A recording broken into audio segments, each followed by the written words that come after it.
नमस्ते, मैं छाया श्रीवास्तव आप सबका अपने चैनल कहानियों का कारवां में स्वागत करती हूँ। मैं कहानियाँ सुनाती हूँ, कुछ अपनी लिखी कहानियाँ, कुछ हवाओं में तैरती कहानियाँ।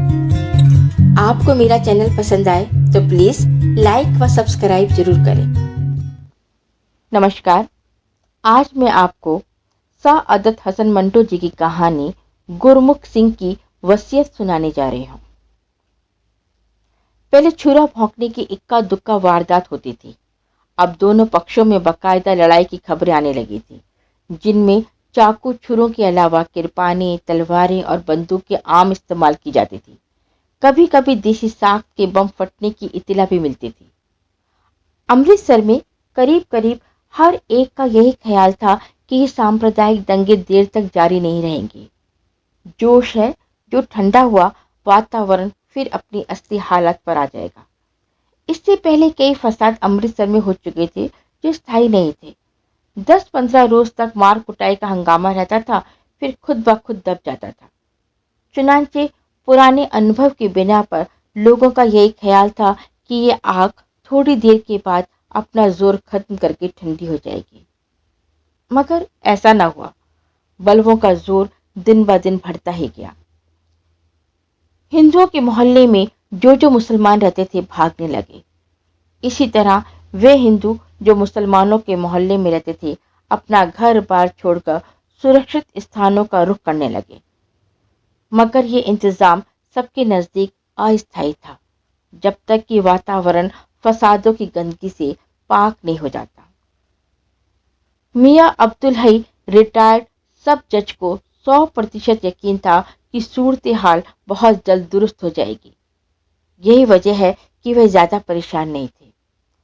उनका एक लड़का था 11 बरस का, एक लड़की थी 17 बरस की। एक पुराना मुलाजिम था जिसकी उम्र 70 के लगभग थी। संक्षिप्त सा खानदान था। जब फसादात शुरू हुए तो मियां साहब ने कष्ट से बचने के लिए उपाय के तौर पर काफी राशन घर में जमा कर लिया था। इस तरह से वे बिल्कुल निश्चिंत थे कि अगर खुदा न करे हालात कुछ ज्यादा बिगड़ गए और दुकानें वगैरह बंद हो गई तो उन्हें खाने पीने के मामले में चिंता नहीं करनी पड़ेगी। लेकिन उनकी जवान लड़की सुगरा बहुत परेशान थी। उनका घर 3 मंजिला था, दूसरी इमारतों के मुकाबले में काफी ऊंचा।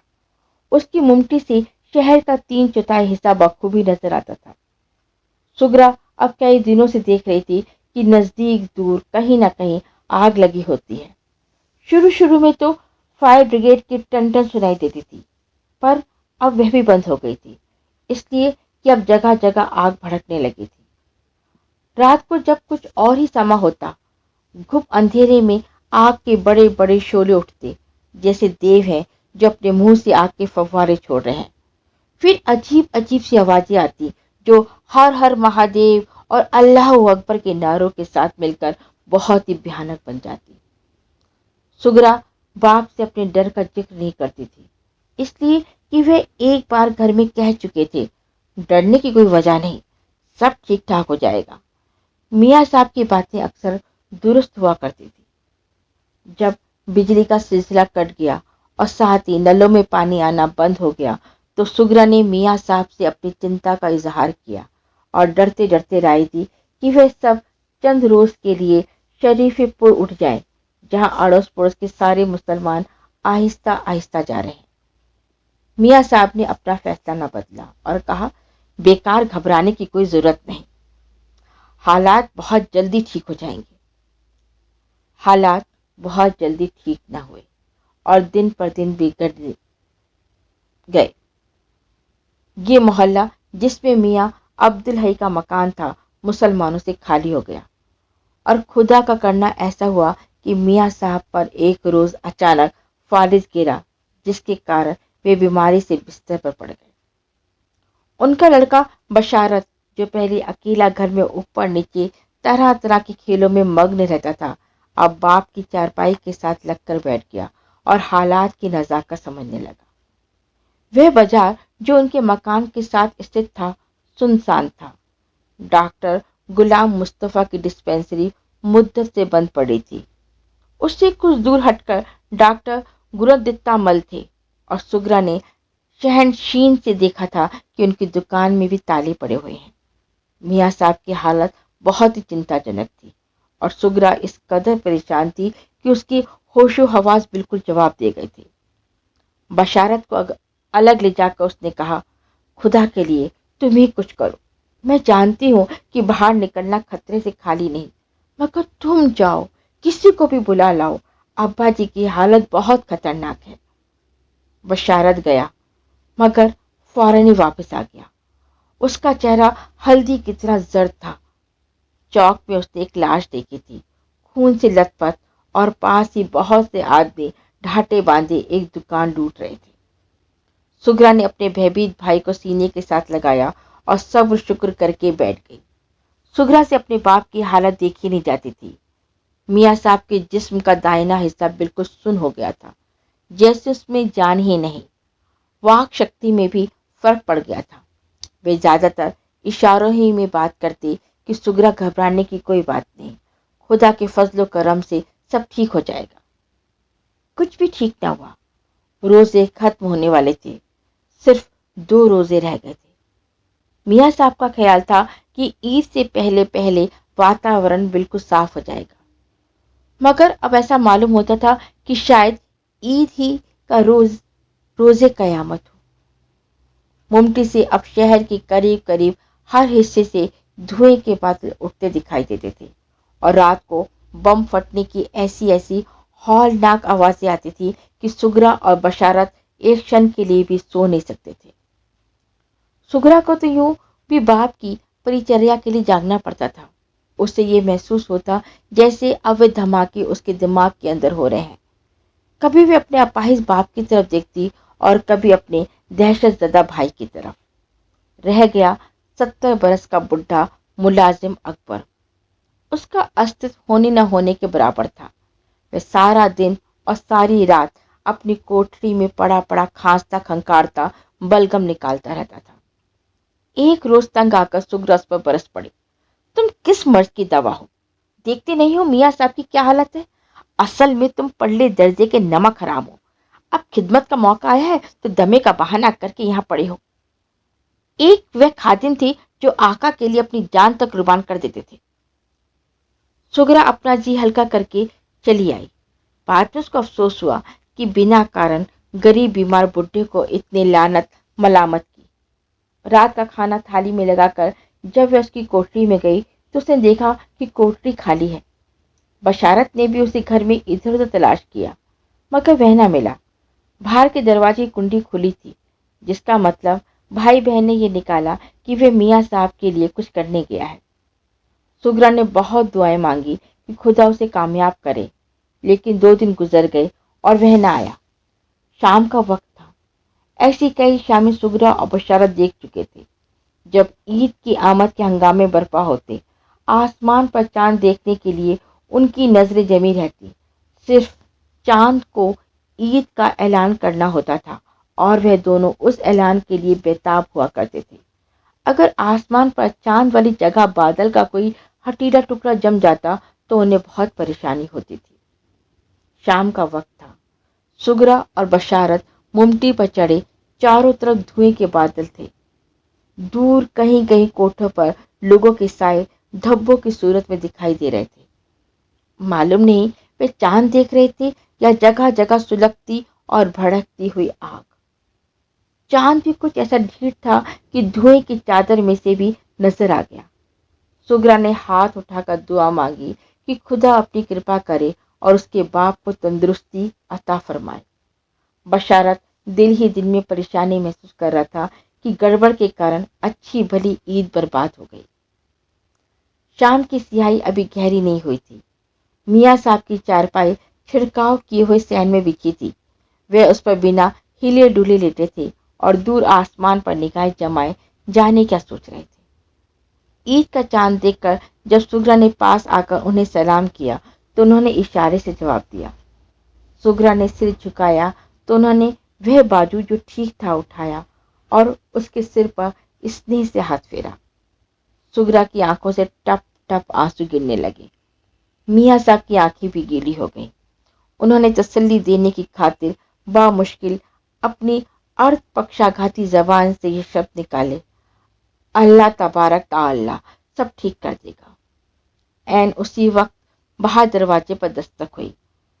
سگرا کا کلیجہ دھک سے رہ گیا۔ اس نے بشارت کی طرف دیکھا۔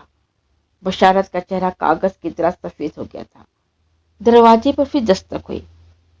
میاں صاحب سگرا سے سمبودھت ہوئے، دیکھو کون ہے؟ سگرا نے سوچا کہ شاید بڈھا اکبر ہو۔ اس خیال ہی سے اس کی آنکھیں تم تما اٹھی۔ بشارت کا بازو پکڑ کر اس نے کہا، جاؤ دیکھو شاید اکبر آیا ہے۔ یہ سن کر میاں صاحب نے نفی میں یوں سر ہلایا جیسے کہہ رہے ہوں کہ نہیں، اکبر نہیں۔ سگرا نے کہا، تو اور کون ہو سکتا ہے ابا جی؟ میاں عبدالحی نے اپنی واک شکتی پر زور دے کر کچھ کہنے کی کوشش کی کہ بشارت آ گیا۔ وہ بہت بہبھیت تھا، ایک سانس اوپر ایک سانس نیچے۔ سگرا کو میاں صاحب کی چارپائی سے ایک طرف ہٹا کر اس نے ہولے سے کہا، ایک سکھ ہے۔ سگرا کی چیخ نکل گئی، سکھ؟ کیا کہتا ہے؟ بشارت نے جواب دیا، کہتا ہے دروازہ کھولو۔ سگرا نے کانپتے ہوئے بشارت کو کھینچ کر اپنے ساتھ چپٹا لیا اور باپ کی چارپائی پر بیٹھ گئی اور اپنے باپ کی طرف ویران نظروں سے دیکھنے لگی۔ میاں عبدالحی کے پتلے پتلے بیجان ہونٹوں پر ایک عجیب سی مسکراہٹ پیدا ہوئی۔ جاؤ، گرمکھ سنگھ ہے۔ بشارت نے نفی میں سر ہلایا، کوئی اور ہے؟ میاں صاحب نے نرنائک انداز میں کہا، جاؤ سگرا، وہی ہے۔